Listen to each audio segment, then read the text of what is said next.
Hello dear students, कैसे आप सभी। आई होप आप सभी अच्छे होंगे। तो वेलकम है आप सभी का राय स्मार्ट हिंदी यूट्यूब चैनल पर, जहां पर आपको मिलती हैं लाइव क्लासेस आपके एग्जाम्स के लिए।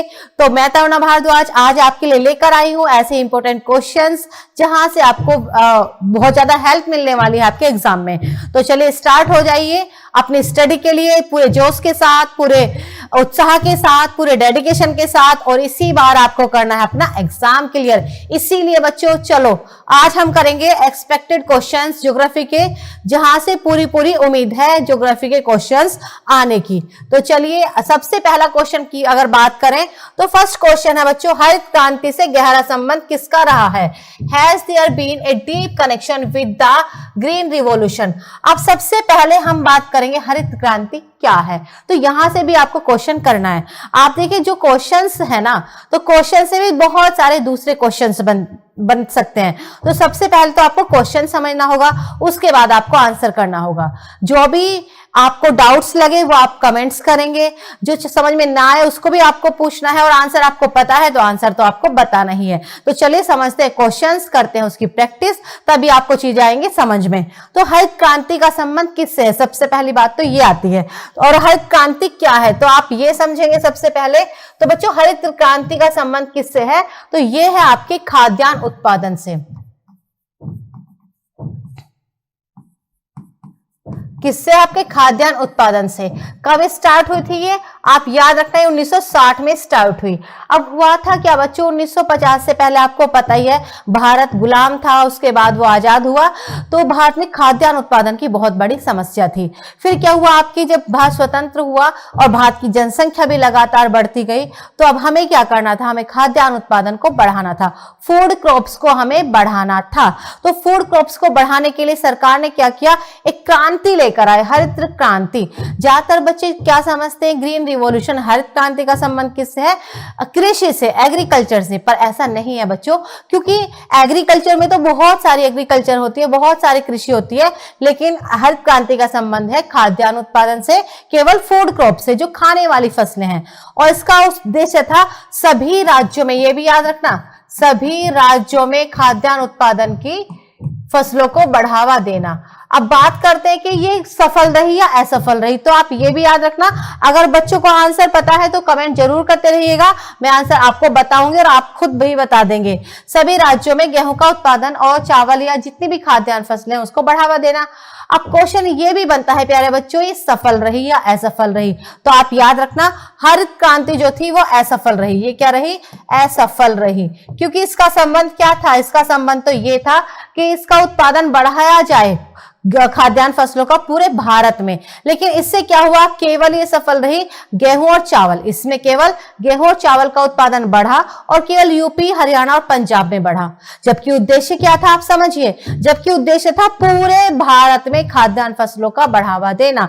तो इसलिए इसको हम मानते हैं असफल रही है ये भी याद रखना आप। और अगर बात करें तो सफल किसके लिए रही, सफल ये रही केवल गेहूं और चावल के उत्पादन के लिए। किसके लिए, गेहूं और चावल के उत्पादन के लिए सफल रही, बाकी चीजों के लिए असफल रही। तो आप बताइए इनमें से किसका संबंध है। तो भारत में जो हरित क्रांति लेकर आए, तो आप ये भी याद रखना बच्चों, हरित क्रांति लेकर आए आपके डॉक्टर स्वामीनाथन का संबंध है भारत में हरित क्रांति से। ठीक है, बाकी ये क्वेश्चन भी इससे बन सकते हैं। मुझे लगता होगा ये क्वेश्चन आपको याद होगा, और इससे और क्या क्वेश्चन बन सकते हैं वो भी आपको याद होगा। तो देख लीजिए किससे संबंध है इसका, खाद्यान्न फसलों के उत्पादन संबंध है। 1960 के दशक में ये आई, सभी राज्यों में खाद्यान्न फसलों को बढ़ावा देने की बात की गई इसमें, लेकिन ये असफल रही और ये गेहूं और चावल के उत्पादन को केवल बढ़ा पाई। क्योंकि आप तो जानते ही हैं जो भी फसलें हैं उसको भौतिक चीजें भी प्रभावित करती हैं, सरकार की नीतियां भी प्रभावित करती हैं,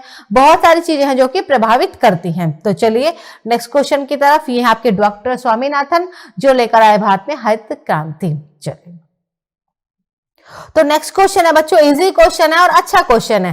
तो इसमें ना मेंस में इस तरह के भी क्वेश्चंस आते हैं, और मैं आपको बोलती हूँ आपको हर तरह के क्वेश्चन की करनी है प्रैक्टिस। तो आप देखिए ये सूची फर्स्ट में ना ये क्रांतियों के नाम दिए हुए हैं, और ये दिए हुए हैं आपके ये क्रांतियों के नाम, और ये दिए हुए हैं किससे संबंधित है। जैसे हरित क्रांति अभी आपने पढ़ा, हरित क्रांति के साथ साथ क्या होगा कि अब बहुत सारी दूसरी क्रांतियां भी आई, जिस भी चीज के उत्पादन को बढ़ावा देना था तो उससे संबंधित है। तो आप देखिए ये आपका ग्रीन रिवॉल्यूशन जो आप इजीली बता सकते हैं, नीली क्रांति, श्वेत क्रांति, भूरी क्रांति का संबंध किससे है। ठीक है, कमेंट करके जरूर बताएंगे। अगर समझ में नहीं आया तो आप जरूर बताना।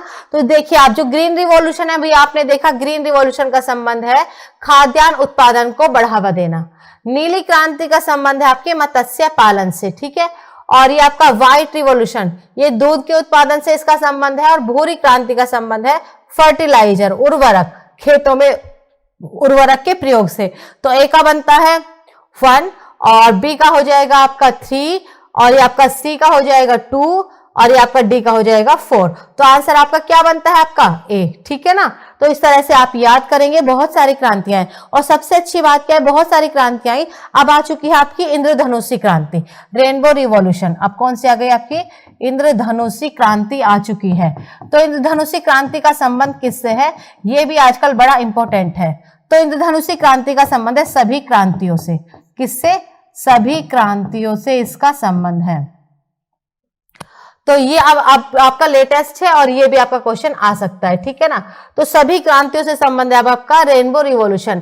क्योंकि हमें क्या करना है, सारी खाद्यान्न उत्पादन को बढ़ावा देना है। तो बहुत सारी क्रांतियां तो हम लेकर आएंगे नहीं। अब जितनी भी रिवॉल्यूशन है, भूरी क्रांति, लाल क्रांति, पीली क्रांति, नीली क्रांति, गोल्ड क्रांति, ठीक है ना, ब्लैक रिवॉल्यूशन भी है बायोडीजल के उत्पादन से, गोल्ड क्रांति, ब्राउन रिवॉल्यूशन भी है आपकी आलू के उत्पादन से, लाल क्रांति भी है मांस और टमाटर के उत्पादन से। तो अब आप ये सभी इसमें रख दी गई रेनबो रिवॉल्यूशन। तो ये आप याद रखेंगे, ये बनती है आपकी इंपॉर्टेंट। चलिए नेक्स्ट क्वेश्चन की तरफ। निम्न में से रबी की फसल कौन सी नहीं है। निम्न में से रबी की फसल कौन सी नहीं है, क्वेश्चन ये पूछा गया है। Which of the following is not rabi crop. तो सबसे पहले तो हम बात करेंगे रबी क्रॉप क्या है। तो रबी क्रॉप कब बोई जाती है और ये क्या है। ठीक है बच्चों, तो जो रबी क्रॉप्स हैं तो वो क्या करेंगे, सबसे पहला पॉइंट करें, रबी क्रॉप कब बोई जाती है, अक्टूबर और नवंबर में ये बोई जाती हैं। अक्टूबर और नवंबर में बोई जाती हैं रबी क्रॉप्स। ठीक है, अक्टूबर नवंबर में बोई जाती हैं और मार्च अप्रैल में ये काट ली जाती हैं। मार्च से अप्रैल के मंथ में इनको काटा जाता है। ये भी आपको समझ में आया। अब ये कैसे याद करोगे, तो इसकी शॉर्ट ट्रिक है, शॉर्ट ट्रिक से भी आप इसको याद कर सकते हो, एग्जाम में खूब पूछते हैं। तो इसकी शॉर्ट ट्रिक है आपकी, आज सच में राई ने गेम खेला।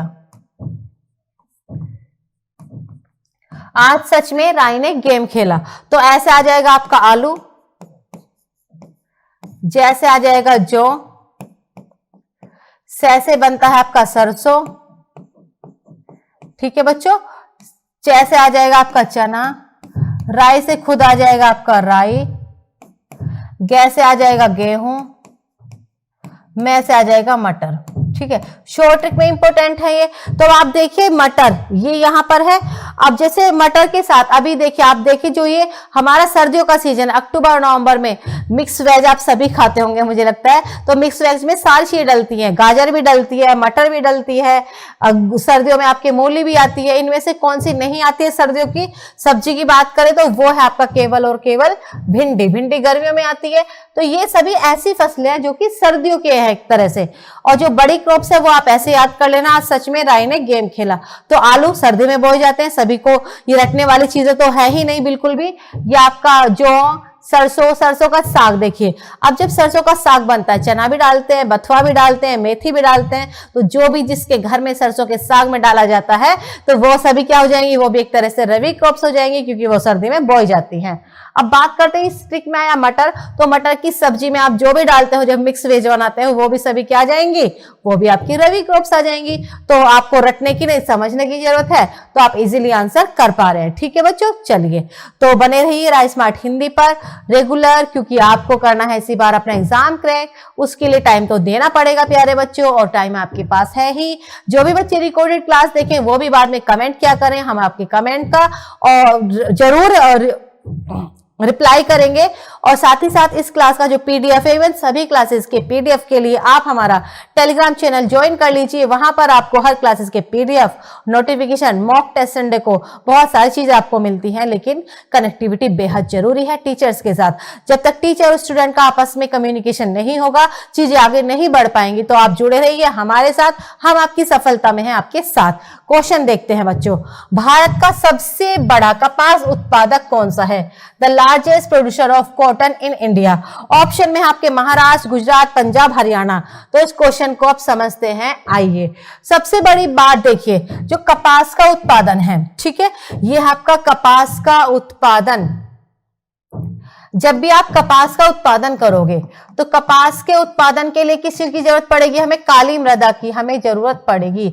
काली मृदा को ही आप क्या बोलते हैं? रेगुर मृदा भी कहा जाता है। यह भी इंपॉर्टेंट क्वेश्चन है, ठीक है। अब बात करें जो काली मृदा का क्षेत्र है भारत में, वो ये है, ये वाला हिस्सा काली मृदा का क्षेत्र है।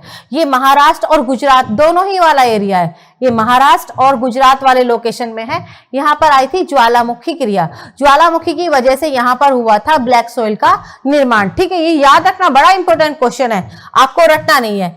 अब बात करते हैं कपास का उत्पादन। तो जो कपास का उत्पादन है वो अभी मैं हर बार आपको बताती हूँ बच्चों, कुछ चीजें भूगोल में बदल जाती हैं, वो जैसे कि क्रॉप्स, आपके आयात निर्यात, पॉपुलेशन, ये चीजें बदल जाती है। पृथ्वी बदलती है, आप खुद बदलते हैं। देखिए, आप कभी पहले छोटे बच्चे थे, फिर बड़े हो गए, धीरे धीरे आप बड़े होते जा रहे हैं, फिर सभी क्या हो जाएंगे? बूढ़े हो जाएंगे। तो परिवर्तन तो जीवन का नियम है ही, इसी तरह से परिवर्तन तो होगा और उस परिवर्तन के साथ ही हमें चलना होगा, आपको चलना होगा और आगे बढ़ना होगा परिवर्तन के साथ। जो अपने आप को करता है अपडेट, वो बढ़ता है आगे, और जो अपने आप में परिवर्तन नहीं लाता वो कभी आगे नहीं बढ़ पाता, वहीं पर पड़ा रहता है। तो बच्चों, परिवर्तन को स्वीकार कीजिए, अपने आप में बदलाव कीजिए, और वो बहुत इजी है, अच्छा है परिवर्तन, कुछ नयापन तो होना लाइफ में।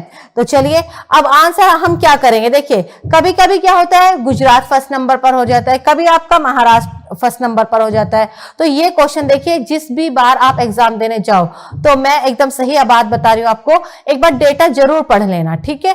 तो जो आंसर है अभी फिलहाल जो करंट की बात करें तो वो है आपका गुजरात।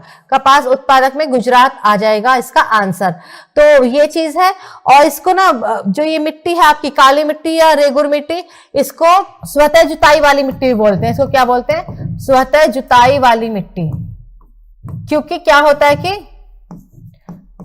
इसमें दरारें पड़ जाती हैं, ठीक है। स्वतः जुताई वाली मृदा भी इसको कहा जाता है। और गुजरात इसका आंसर बनता है ऑप्शन के अकॉर्डिंग। तो जिसको आंसर सही आया है, अच्छी बात है, कमेंट तो जरूर करें, आपको कमेंट करते रहना है और हमारे साथ पढ़ते रहना है। नेक्स्ट क्वेश्चन है आपका, झूमिंग अथवा पेड़ा पद्धति क्या है? व्हाट इज झूमिंग और पेड़ा मेथड? अब बात करते हैं क्या है बच्चों, तो कमेंट जरूर करते रहिए, हमें आपकी कमेंट की बेहद जरूरत है, क्योंकि जब तक आप कमेंट्स नहीं करेंगे तो हमें आपका माइंड सेट क्या है, कितनी आपने स्टडी की हुई है, किस लेवल से आपको समझाना है, वो हमें समझ में नहीं आएगा। बहुत जरूरी है टीचर्स को पता हो हमारे बच्चे। देखिए, माइंड मत करना आप सभी, कोई बच्चा होता है पहली बार एग्जाम दे रहा है, ठीक है ना, कोई होता है कि एग्जाम देके वो फिर दोबारा से एग्जाम दे रहा है, कोई किसी ने भी जो स्टडी है वो स्टार्ट की होगी, किसी को 1 साल का एक्सपीरियंस होगा पढ़ाई करते हुए, तो ऐसा हो जाता है। तो आप जब कमेंट्स करोगे, अपने डाउट्स हमें दोगे, तो तभी उसको एक्सप्लेन हम करेंगे। मैं चाहती हूँ जितने भी बच्चे क्लास में हो सभी को चीजें समझ में आए, ठीक है। इसलिए कमेंट्स जरूर करते रहे, समझ में आए तो भी यस का कमेंट करना है, नहीं आया तो भी करना है, आपको पूछना है फिर चीजें। तो अब सबसे पहले हम बात करते हैं, देखिए झूमिंग कृषि क्या है। क्वेश्चन आया हुआ है और ये क्वेश्चन बहुत ज्यादा बार आता है। तो बच्चों, झूमिंग कृषि या फिर पेड़ा पद्धति, इसके बहुत सारे नाम हैं। इसको स्थानांतरणशील कृषि बोलते हैं, शिफ्टिंग एग्रीकल्चर, स्थानांतरणशील कृषि भी इसको बोलते हैं, बहुत सारे इसके नाम हैं। अब बात करें तो देखिए, सबसे पहला जो क्वेश्चन बनता है, ये तो आपने बता ही देंगे, झूमिंग कृषि पेड़ा कृषि क्या है। इसको बात करें किसके द्वारा की जाती है, ये सबसे इंपॉर्टेंट है। तो ये की जाती है जनजाति के द्वारा। ये किसके द्वारा की जाती है? जनजातियों के द्वारा की जाती है। इसमें क्या होता है? जनजातियों के द्वारा की जाती है। इसमें क्या होता है बच्चों? पेड़ों को काटकर, ठीक है, कुछ समय के लिए खाली छोड़ दिया जाता है, फिर जनजाति आपको पता ही है एक स्थान से दूसरे स्थान पर घूमती रहती है, यहाँ पर कुछ दिनों के लिए शिफ्ट हो गई, फिर यहाँ से पूरे पेड़ काट दिया और फिर दूसरी जगह पर चली गई। तो जो झूमिंग या जनजाति ये कृषि है आपका, ये जनजातियों के द्वारा की जाती है, घुमक्कड़ी है। स्थानांतरणशील शिफ्टिंग एग्रीकल्चर भी इसको कहा जाता है, अलग अलग क्षेत्र में अलग अलग नाम से। तो ये क्या है, ऑप्शन दिया हुआ है जंगल काटकर सूखने को छोड़ना, रासायनिक खाद का अधिक प्रयोग, सिंचाई या सूखी भूमि। तो इसका जो सही आंसर बनता है वो बनता है प्यारे बच्चों, वो आपका जंगल काटकर सूखने को छोड़ना, cutting down the forest and leaving it on to dry. जब वो सूख जाएगा फिर कुछ समय के लिए उसमें जनजातियों के द्वारा कृषि की जाती है, उसके बाद वो पूरा उसको छोड़कर चले जाते हैं। और इसके बहुत ज्यादा हानिकारक प्रभाव भी होते हैं, क्योंकि इससे जो हमारी वेजिटेशन है वो नष्ट होती है, इसके नकारात्मक प्रभाव बहुत ज्यादा मिलेंगे। तो कई बार आपसे क्वेश्चन पूछा जा सकता है झूमिंग कृषि के या स्थानांतरणशील कृषि के क्या नकारात्मक प्रभाव है, तो आप बता देना, इससे वनस्पति का नुकसान होता है। नेक्स्ट क्वेश्चन हम समझेंगे और प्रैक्टिस करेंगे। भारत में सबसे पुराना तेल का भंडार कहां पर है? Where are the oldest oil reserve in India? भंडार की बात आ रही है। एक और बात याद रखना, भंडार कोई दूसरा स्थान भी हो सकता है और निकाला कहीं और भी जा सकता है। तो भंडार और निकालने का दोनों का कार्य अलग अलग भी हो सकता है। ठीक है, समझ में आ रहा है सभी को? तो इनमें से कौन सा है? तो आप भी एक बात आप याद रखना, जितने भी तेल भंडार हैं, गैस के भंडार हैं, वो कहां पर? तटीय क्षेत्रों पर जरूर मिलते हैं। सबसे ज्यादा तेल के भंडार तटीय क्षेत्रों में, तेल के भंडार, तेल के साथ साथ और गैस के भंडार पाए जाते हैं। ठीक है, तेल और गैस के भंडार कहां पर पाए जाएंगे? तटीय क्षेत्रों में। ये भी इंपॉर्टेंट क्वेश्चन है आपके लिए। ठीक है, तो अगर यहां की बात करें तो सबसे पुराना तेल क्षेत्र है आपका डिगबोई असम में। ठीक है, इसका जो आंसर है वो है डिगबोई असम में। इसकी लोकेशन आप देख लेना, डिगबोई असम में। कहां पर है? डिगबोई असम में है। और ज्यादातर ही तटीय क्षेत्रों पर मिलेंगे, ये आप याद रखना। लेकिन सबसे पुराना पूछा है। वैसे बॉम्बे हाई भी है महाराष्ट्र में, लेकिन वो कोस्टल एरिया है, लेकिन हम सबसे पुराने की बात पूछ रहे हैं। तो ये है आपका डिगबोई वाला एरिया, ये इस असम है। असम यहाँ पर 7 सिस्टर स्टेट में पड़ता है। ये कौन सी डायरेक्शन है अगर आपसे पूछे तो ये उत्तरी पूर्वी डायरेक्शन हो गई। ये भारत की उत्तरी पूर्वी डायरेक्शन है, दिशा की बात करें। ठीक है, और जो असम है, असम किस में आता है? असम को कहा जाता है 7 बहन स्टेट वाला राज्य। 7 बहन राज्य में ये शामिल है। 7 बहन राज्य में क्या है इसका मतलब अगर समझे तो ये जहां पर छोटे छोटे से स्टेट है, 7 छोटे छोटे स्टेट है। ठीक है ना, तो उसको हम बोलते हैं 7 बहन राज्य। ये भी बड़ा इंपॉर्टेंट है, तो इसको आप 7 बहन राज्यों को याद भी कर सकते हैं। 7 सिस्टर स्टेट।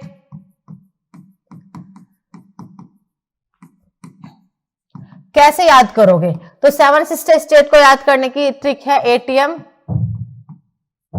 आना, मम्मी।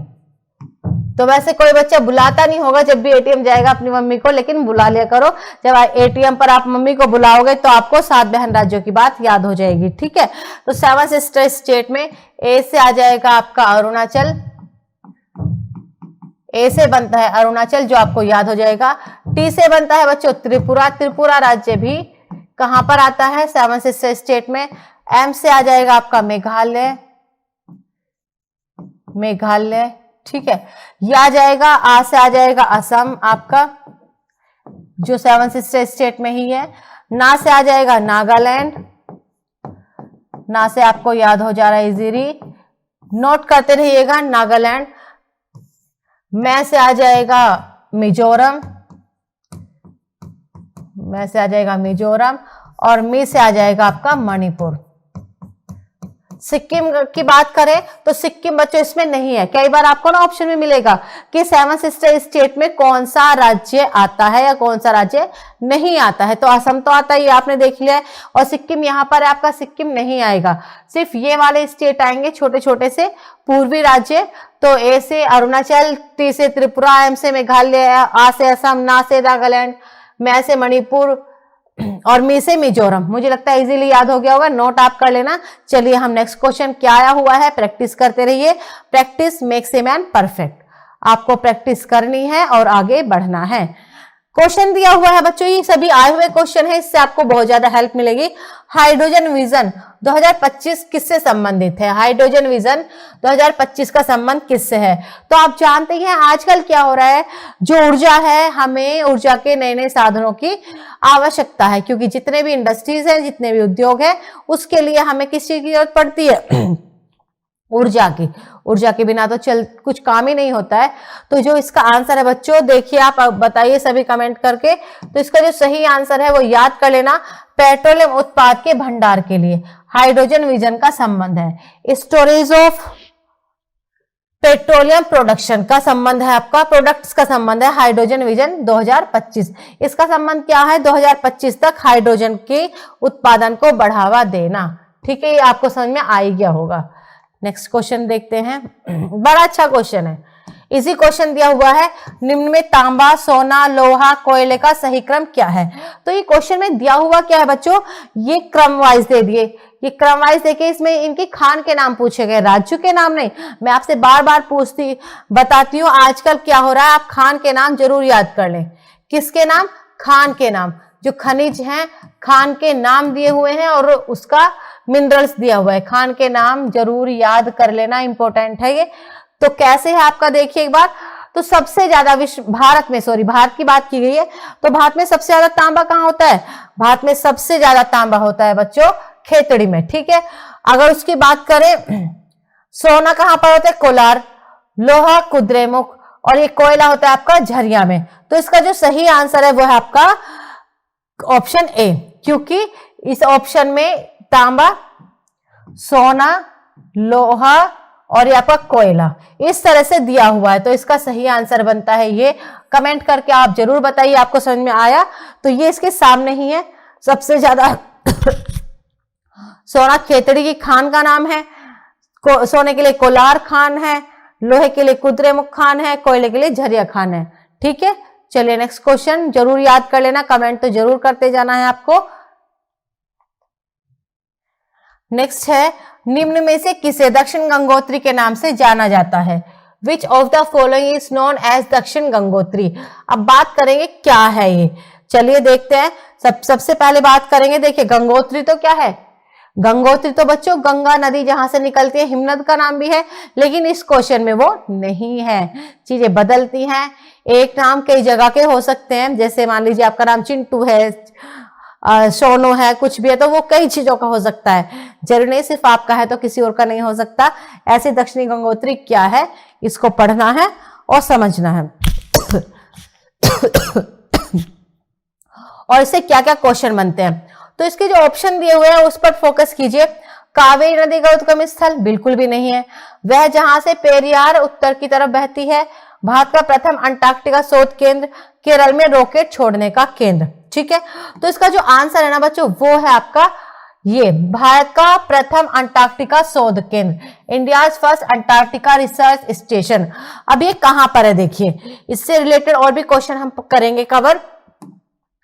ये है आपका इंडिया, ठीक, सॉरी पृथ्वी, और पृथ्वी पर यहां पर क्या है? अंटार्कटिका महाद्वीप। कहां पर है? अंटार्कटिका महाद्वीप है, अंटार्कटिका महाद्वीप। जो अंटार्कटिका महाद्वीप है ये बिल्कुल, क्योंकि यहाँ पर सूर्य किरणें एकदम तिरछी पड़ती है, तो यहाँ पर सूर्य किरणें तिरछी पड़ती है, तो इसलिए एकदम कैसा रहता है? ठंडा रहता है। अंटार्कटिका महाद्वीप को आप और क्या क्या बोलते हो? श्वेत महाद्वीप, श्वेत महाद्वीप भी इसको कहा जाता है। ठीक है, अब बात करें, क्योंकि यहाँ पर जो जनसंख्या है, मानव है, वो निवास यहाँ पर नहीं करता है, तो इसलिए वैज्ञानिक यहाँ पर जाते हैं, अपना रिसर्च का काम करके वापस लौट आते हैं, तो इसलिए इसको ना विज्ञान महाद्वीप भी कहा जाता है। सिर्फ वैज्ञानिक यहाँ पर जाएंगे और विज्ञान का कार्य करके इसको वापस आ जाएंगे। तो विज्ञान महाद्वीप, श्वेत महाद्वीप, इस अंटार्कटिका महाद्वीप को ही, ये वाली लोकेशन को ही कहा जाता है। ठीक है, तो यहां पर क्या हुआ, अब कई देशों ने अपने अपने रिसर्च सेंटर बना लिए ताकि अणुबम बनाए, परमाणु बम बनाए। तो जहां पर मानव बसावे वहां पर तो कुछ करेंगे नहीं, ऐसी जगह कोई तो ढूंढेंगे ना जहां पर खाली स्थान है सॉरी बच्चों, खाली जगह है। तो ये क्या हुआ, यहां पर ये रिसर्च सेंटर है। और ये देखिए, सिर्फ वही नहीं, दक्षिण गंगोत्री, मैत्री और भारती। ठीक है, कौन कौन सी?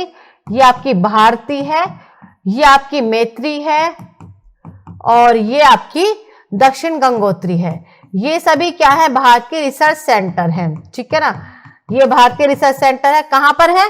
अंटार्कटिका महाद्वीप पर या दक्षिणी गोलार्ध में। किसी भी तरह से आपसे क्वेश्चन आ जाएगा, तो याद रखें इस चीज को भी। बड़ा अच्छा क्वेश्चन है ये भी। नेक्स्ट क्वेश्चन देखते हैं। भारत में सबसे पहले रेल मार्ग तैयार कहां पर हुआ था? The first railway route was prepared in India in. तो भारत में सबसे पहले रेल मार्ग कब तैयार हुआ? आप जानते हैं, रेलवेज, वाटरवेज, आपके रोडवेज, ठीक है ना, एयरवेज, इन सब के बिना विकास अधूरा है। आप जानते हैं परिवहन के साधनों के द्वारा ही विकास होता है, इस बात को आप याद रखना। और भारत में सबसे पहले रेलवे की बात करें तो 1853 में वो चलाई गई। ठीक है, कब चलाई गई? वो 1853 में वो चलाई गई। 16 अप्रैल 1853 को शुरू हुई थी। ठीक है, और कहां से कहां तक चलेगा? ये आपके मुंबई से ठाणे तक। तो ये भी क्वेश्चन आप याद रखना, मुंबई से ठाणे तक। और कितने कोच थे इसमें? ये भी एग्जाम में पूछा जा सकता है। तो 14 कोच थे और साथ ही साथ 400 यात्री। लंबाई की बात करें, दूरी की बात करें, 34 किलोमीटर। तो ये पॉइंट्स भी आप याद रखना। भारतीय रेलवे जब पहली बार चली तब कितने यात्रियों ने यात्रा की? तो थे 400 यात्री। ठीक है ना, और 34 किलोमीटर तक वो चलाई गई मुंबई से ठाणे तक। ठीक है बच्चों, ये बड़े इंपॉर्टेंट क्वेश्चंस हैं और एग्जाम में बार बार रिपीट हो भी जाते हैं। ठीक है, तो आपको समझ में आ रहा है तो बहुत अच्छी बात है। समझ में नहीं आ रहा तो प्लीज कमेंट करें, हम आपकी सफलता में आपके साथ हैं पूरी तरह से। जो भी आपको पढ़ना है, जो भी डाउट्स है वो पूछिए। जब तक आप नहीं पूछेंगे हमें पता नहीं चलेगा। ठीक है ना, और दूसरी बात, आपको भी अपनी वीकनेस पता हो। तो जो क्वेश्चंस मैं करवा रही हूं आप भी आंसर दिया करो, पहले दिया करो, फिर आंसर मैं बता ही देती हूं। लेकिन आपको भी प्रैक्टिस करनी है, प्रैक्टिस से ही आपका सेल्फ कॉन्फिडेंस होगा इंक्रीज। चलिए, कांडला बंदरगाह स्थित है। Where is Kandla port? देखिए, जो बंदरगाह है वो क्या है? सबसे पहले तो बात करें, जो बंदरगाह ज्यादातर आपको मिलेंगे बच्चों, बंदरगाह आपको ज्यादातर मिलेंगे तटों पर। कहां पर मिलेंगे? तटों पर मिलते हैं ज्यादातर बंदरगाह। अब जो भारत के बंदरगाह है वो दो भागों में बांटे गए हैं, पश्चिमी तट के बंदरगाह, पश्चिमी तट के बंदरगाह, ठीक है, और पूर्वी तट के बंदरगाह, पूर्वी तट के बंदरगाह। ठीक है, ये भी याद रखना। एग्जाम में ये भी पूछ लेते हैं कि पश्चिमी तट पर कौन है और पूर्वी तट पर कौन है। तो इसके लिए हमारे चैनल पर आपको शॉर्ट ट्रिक्स मिलेगी, जो शॉर्ट्स में है, शॉर्ट्स भी आप चेक कर लिया करो। पूर्वी तट के बंदरगाह याद करने की अलग ट्रिक है, पश्चिमी तट के बंदरगाह याद करने की अलग ट्रिक है। तो वहां से ट्रिक लेकर आप जरूर याद कर लेना। अब बात करते हैं बंदरगाह को हम और क्या बोलते हैं। तो बंदरगाह को कहा जाता है पत्तन भी। बंदरगाह को और क्या बोलते हैं? पत्तन भी कहा जाता है बंदरगाह को। ठीक है, बंदरगाह को आप और क्या कहोगे? पत्तन या पोर्ट। ठीक है, पत्तन या पोर्ट, कोई भी शब्द आ सकता है, शब्दों से आप कंफ्यूज मत होना। ठीक है, सारा शब्दों का ही खेल है। तो कांडला बंदरगाह कहां पर है? खंभात की खाड़ी ऑप्शन है, कर्क रेखा, कच्छ का रण या फिर राजस्थान। तो इसका जो सही आंसर है वो है आपका रन ऑफ कच्छ। ठीक है, कहां पर है इसका आंसर? आप बता ही रहे हैं, सब कमेंट जरूर क्या करें, रन ऑफ कच्छ। अब रन ऑफ कच्छ ऑप्शन में मिला। अब देखिए, जरूरी नहीं है कि रन ऑफ कच्छ, ये कांडला है, तो रन ऑफ कच्छ की जगह आपको गुजरात भी मिल सकता है। कच्छ की खाड़ी कहां पर है आपका? ये गुजरात वाला हिस्सा है। कहां पर? गुजरात। अब ये कौन सा हुआ? जो कांडला बंदरगाह है गुजरात में है। और ये कौन से तट का हुआ? ये है आपका, यहां पर गुजरात है ये हिस्सा, तो ये पश्चिमी तट पर है। किस पर? पश्चिमी तट पर, पश्चिमी तट पर या पश्चिमी दिशा में। ठीक है, पश्चिमी तट या पश्चिमी दिशा में, इस तरह के क्वेश्चन जरूर पूछ लेते हैं। आपको याद हुआ कई बार दिशाएं पूछ ली, तो दिशाएं भी, लोकेशन भी आप याद रखना। चलिए नेक्स्ट क्वेश्चन दिया हुआ है। पहले हमें क्वेश्चन ही समझना है बच्चों। जब दिन और रात की अवधि बराबर होती है तो सूर्य की किरणें सीधी पड़ती हैं। When the duration of day and night is equal, the sun's rays fall straight. सबसे पहली बात तो आप जानती हैं, पृथ्वी पर, पूरी पृथ्वी पर जो दिन और रात होते हैं, दिन और रात पूरी पृथ्वी पर किसकी वजह से होते हैं बच्चे? ये भी आपका क्वेश्चन बनता है। दिन और रात किसकी वजह से होते हैं? दिन और रात होते हैं पृथ्वी के घूर्णन के कारण। किसकी वजह से होते हैं? पृथ्वी के घूर्णन के कारण या रोटेशन की वजह से दिन रात होते हैं। ठीक है, अब पृथ्वी घूमती रहती है इस तरह से, तो जो सूर्य का प्रकाश है वो एक साथ सीधा नहीं पड़ता पृथ्वी पर, अलग अलग स्थानों पर अलग अलग तरह से पड़ता है। कहीं पर सूर्य किरणें सीधी पहुंचती है, कहीं पर तिरछी पहुंचती हैं। ठीक है ना। तो बताइए, जब दिन और रात बराबर होंगे तो सूर्य किरणें सीधी कहां पर पड़ेगी? ऑप्शन है आपका उत्तरी ध्रुव, भूमध्य रेखा, दक्षिण ध्रुव या कर्क रेखा। आप देखिए क्या है, तो ये हमारी पूरी पृथ्वी है और 0 डिग्री अक्षांश को आप क्या बोलते हैं? भूमध्य रेखा। और ये जो 23.5 डिग्री उत्तरी अक्षांश है उसका नाम है कर्क रेखा, 23.5 डिग्री अक्षांश का नाम है मकर रेखा। तो सूर्य किरणें सीधी नहीं पड़ती हैं, इस तरह से पड़ेंगी वो, और ध्रुव की तरफ जाने पर एकदम तिरछी पड़ने लगती है। तो जब भूमध्य रेखा पर क्या होगा? सूर्य किरणें एकदम सीधी पड़ेंगी। कहां पर? इस भूमध्य रेखा पर जब सूर्य किरणें सीधी पड़ेंगी तब पूरी पृथ्वी पर दिन और रात बराबर होते हैं। बहुत ऐसा टाइम कम होता है जब पृथ्वी पर दिन और रात बराबर हो। ठीक है, तो आप इस चीज को अब आप कैसे याद रखेंगे? देखिए 21 मार्च और 23 सितंबर, 21 मार्च व 23 सितंबर को पूरी पृथ्वी पर दिन और रात बराबर होते हैं। केवल यही बच्चों वो 2 दिन है 21 मार्च और 23 सितंबर जब पूरी पृथ्वी पर दिन और रात बराबर होते हैं, बाकी दिनों में पृथ्वी पर दिन और रात बराबर नहीं होते। जबकि 21 जून को क्या होगा? उत्तरी गोलार्ध का सबसे बड़ा दिन होगा। और 22 दिसंबर को क्या होता है? 22 दिसंबर को सूर्य किरणें मकर रेखा पर सीधी पड़ती हैं। ठीक है, 21 मार्च उत्तरी गोलार्ध का सबसे बड़ा दिन और 22 मार्च दक्षिणी गोलार्ध का सबसे बड़ा दिन। साथ ही साथ भूमध्य रेखा पर जब सूर्य किरणें सीधी पड़ेंगी तब पूरी पृथ्वी पर दिन रात बराबर होगा। समझ में आया आपको? तो आंसर इसका बनता है, कमेंट करके आप भी बताया करें बच्चों, भूमध्य रेखा पर जब सूर्य किरणें सीधी पड़ेंगी तो पूरी पृथ्वी पर दिन रात बराबर होगा। और इन दोनों दिनों को आप क्या कहोगे? विषुव आप कहोगे। विषुव, विषुव की तिथि क्या हो गई आपकी? 21 मार्च व 23 सितंबर। ये दोनों दिन है जिसको विषुव या इक्विनॉक्स भी कहा जाता है। ठीक है बच्चों, नेक्स्ट क्वेश्चन की तरफ चलते हैं और प्रैक्टिस करते हैं, समझते हैं चीजों को। पृथ्वी दिवस कब मनाया जाता है? बताइए, ये तो आपको याद करना होगा। When is world earth day celebrated? पृथ्वी हमारा घर है, पृथ्वी को बचाना हमारा कर्तव्य है, लेकिन हम लगातार पृथ्वी के विनाश की तरफ है। पृथ्वी अपना भू संतुलन खो सकती है अगर हमने पृथ्वी को नहीं बचाया। ठीक है, तो हमें पृथ्वी को बचाना है, इसलिए कमेंट करिए कब मनाया जाता है, तो बताइए बच्चों। तो ये आपका 22 अप्रैल, ठीक है ना, ये आपका 22 अप्रैल को मनाया जाता है अर्थ डे। ये आप याद रखना, इंपॉर्टेंट है। अर्थ डे कब मनाया जाता है, पर्यावरण दिवस कब मनाया जाता है, ये ऐसी चीजें आपको याद करनी है। डेज से भी क्वेश्चन आ जाते हैं। नेक्स्ट क्वेश्चन देखते हैं, सौर मंडल में सबसे बड़ा ग्रह कौन सा है? Which is the largest planet in the solar system? तो सोलर सिस्टम में सबसे बड़ा प्लेनेट कौन सा है? तो सबसे बड़ा कौन सा है बताइए। चलिए, सबसे बड़ा कौन सा है? सबसे बड़ा आप बताइए, और सबसे छोटा, अगर सबसे बड़े की बात है तो सबसे छोटा भी एग्जाम में पूछा जा सकता है।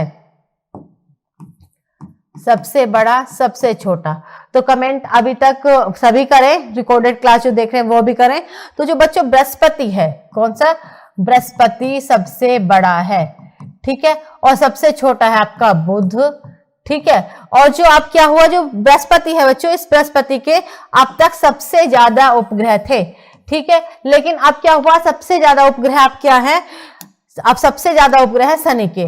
पहले क्या था? पहले सबसे अधिक उपग्रह थे बच्चों। सबसे अधिक की बात करें तो पहले सबसे अधिक उपग्रह, सैटेलाइट, सबसे अधिक उपग्रह थे बृहस्पति के, लेकिन अब नहीं है।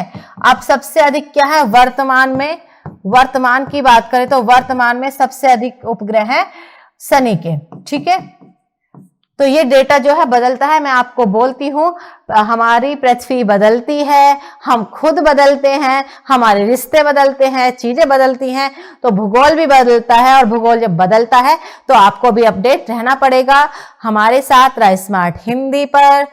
तो देखिए, ये है आपका, एक बार इमेज से भी आपको याद हो जाएगा।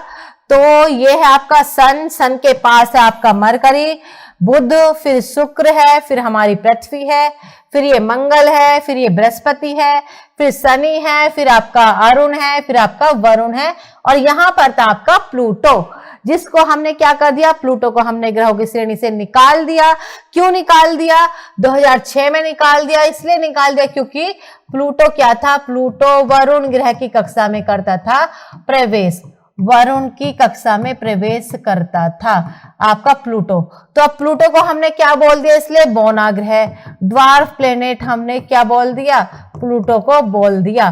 तो अब प्लूटो सबसे लास्ट का था, तो इनका क्रम भी आप जरूर याद कर लेंगे एग्जाम में। बुध, शुक्र, पृथ्वी, मंगल, बृहस्पति, शनि, अरुण, वरुण, यम, ठीक है ना। Mercury, Venus, Earth, Mars, Jupiter, Saturn, Uranus, Neptune, Pluto, ये हमारे सोलर सिस्टम में 9 ग्रह हैं, जिनमें से एक को हमने हटा के बौने ग्रह की श्रेणी में रख दिया।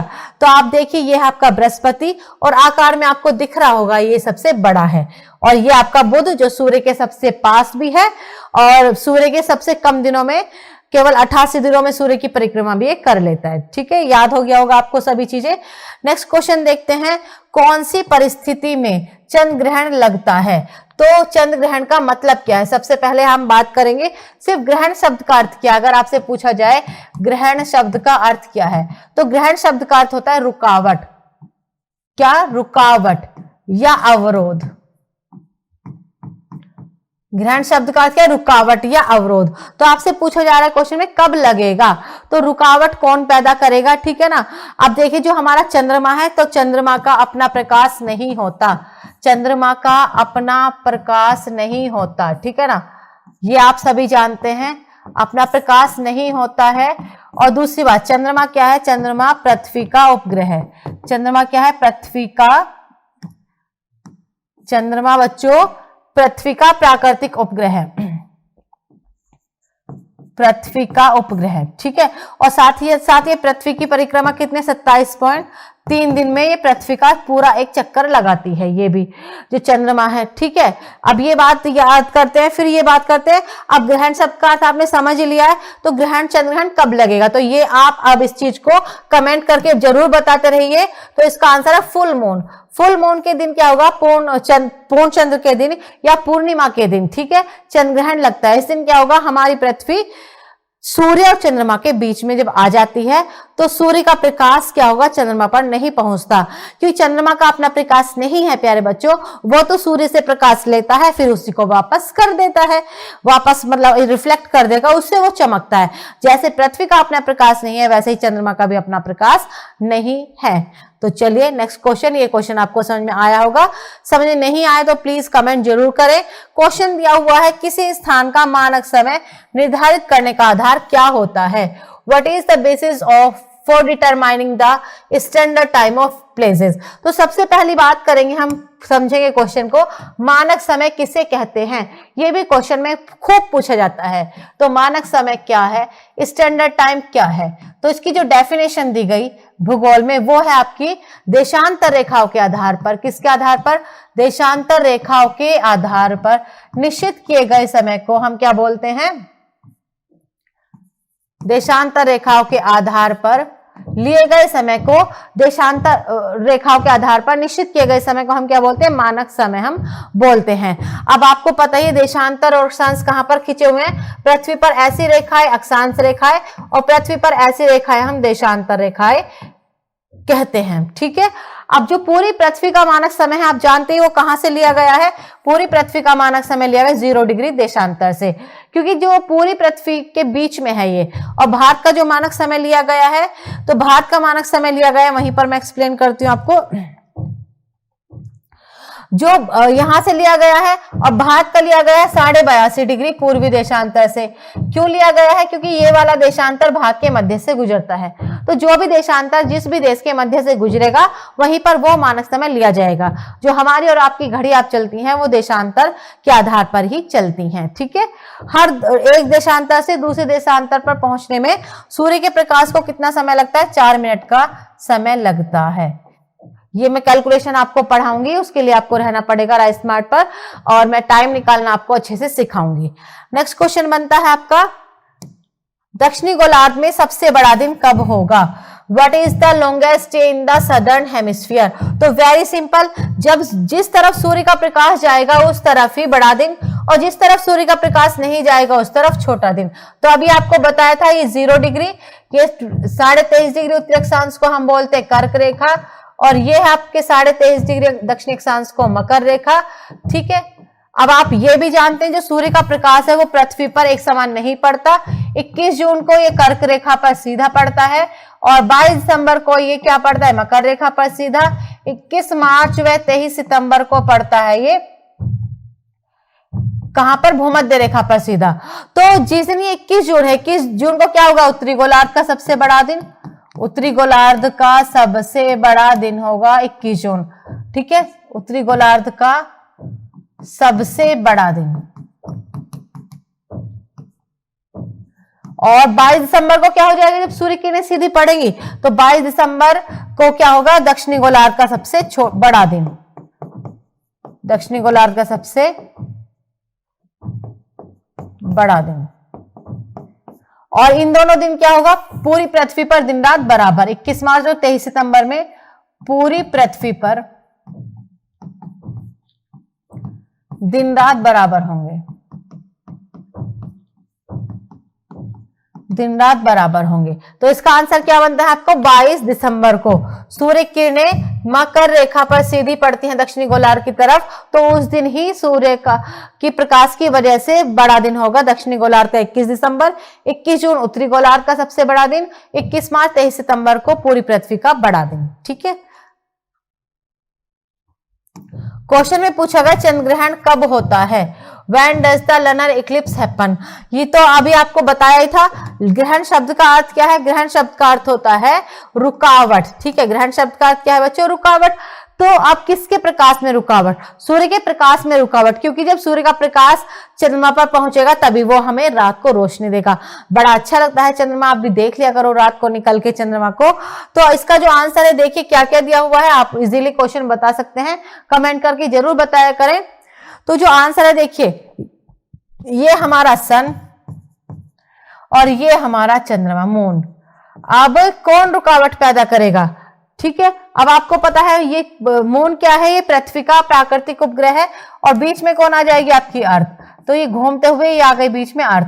तो अब ऑप्शन देख लीजिए आप, तो जब पृथ्वी सूर्य और चंद्रमा के बीच में आ जाती है, when the earth comes between sun and the moon, इससे क्या होगा, सूर्य का प्रकाश चंद्रमा पर नहीं जाएगा, पृथ्वी ने रुकावट पैदा कर दी, पृथ्वी ने ग्रहण पैदा कर दिया, क्योंकि ग्रहण शब्द का अर्थ ही अभी आपने समझा था रुकावट होता है। ठीक है बच्चों, चलिए नेक्स्ट क्वेश्चन की तरफ। तो ये थे आपके आज के क्वेश्चन, आज की क्लास। मुझे लगता है आप सबको समझ में आए होंगे, अगर नहीं आया, कोई डाउट रह चुका है तो आप प्लीज कमेंट करके हमें जरूर बताइए। और जो भी बच्चे रिकॉर्डेड क्लास देखते हैं वो भी हमें कमेंट करके बताइए। और इस क्लास का पीडीएफ लेने के लिए आपको क्या करना है, आपको करना है टेलीग्राम चैनल ज्वाइन, जिसका डिस्क्रिप्शन बॉक्स में दिया हुआ है लिंक। ठीक है, और जितने भी मॉक टेस्ट वहां पर होते हैं हमारे संडे को, वो भी टेलीग्राम चैनल पर आपको मिलेंगे, बहुत सारी चीजें आपको मिलेंगी। तो उसके लिए आपको ज्वाइन जरूर कर लें आप। व्हाट्सएप नंबर भी दिया हुआ है डिस्क्रिप्शन बॉक्स, एक बार चेक करेंगे तो आपको चीजें समझ में आएंगी। तो बने रहिए राइज स्मार्ट हिंदी पर रेगुलर, और अपना ध्यान रखिए, अपने सपनों का ध्यान रखिए। आपके सपने जरूर पूरे होंगे, उसके लिए लगातार ईमानदारी से मेहनत करनी होगी। और मुझे पूरी उम्मीद है, आप हमारे देश के युवा हैं, आप पूरी ईमानदारी से मेहनत करेंगे और अपने जीवन में बहुत ज्यादा ऊंचाइयों पर आगे बढ़ेंगे। लेकिन मेहनत आप करते हैं, बस ये याद रखना लगातार मेहनत करनी है। ठीक है बच्चों, तो थैंक यू बच्चों, good luck for your best future. आपका अच्छा भविष्य हो, लेकिन आपका अच्छा स्वास्थ्य हो, सब कुछ चीजें आपके जीवन में अच्छी हो, आप एक अच्छे नागरिक बनकर हमारे भारत में उभरें, एक सुनहरा भविष्य आपका हो। इसी के साथ नेक्स्ट क्लास आपके लिए रेडी है, तो उस क्लास को पढ़िए अच्छे से। थैंक यू बच्चों, गुड लक।